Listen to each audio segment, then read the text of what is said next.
These pants are the first piece of leather clothing that I've made. It was very different from working with fabric, and here's what I learned along the way. Since most genuine leather will have inconsistencies on the surface, it's best to cut all the pattern pieces in a single layer, to avoid differences between them. When it comes to sewing, these specific needles have a slanted tip that allows them to cut through the leather more easily. Depending on the type of leather, a Teflon foot can help by reducing friction, so your machine can drag the leather along evenly. But more on that later.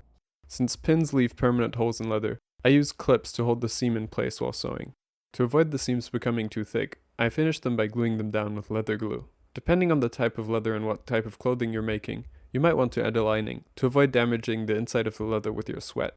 With all that being said, let's talk about the pattern.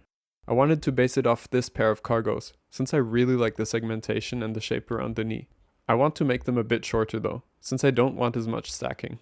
So, after taking these pants apart, I reverse engineered them into this pattern right here.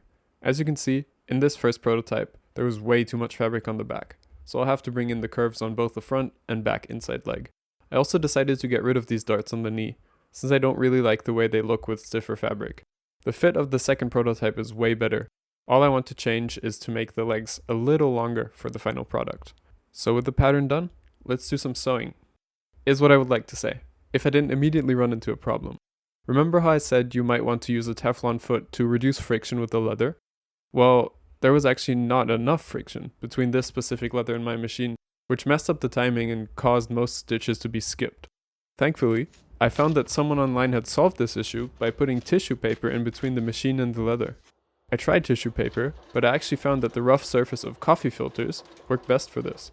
It did mean that my floor looked like this after a few seams, but as the French say, c'est travail comme des garçons. As a finishing touch, I hand-stitched around the seams to add to the segmented look. I wasn't quite happy with how the waistband looked, so I ended up replacing it with this fabric to add another color into the mix. I'm quite happy with how these pants turned out. However, at some points it became pretty obvious that my machine is not made for leather, so I'll be sticking to working with fabric until I switch machines and can guarantee a better quality. Thanks to everyone who gave me advice for working with leather, and thanks for watching. I would appreciate a follow if you enjoyed the video and want to see more.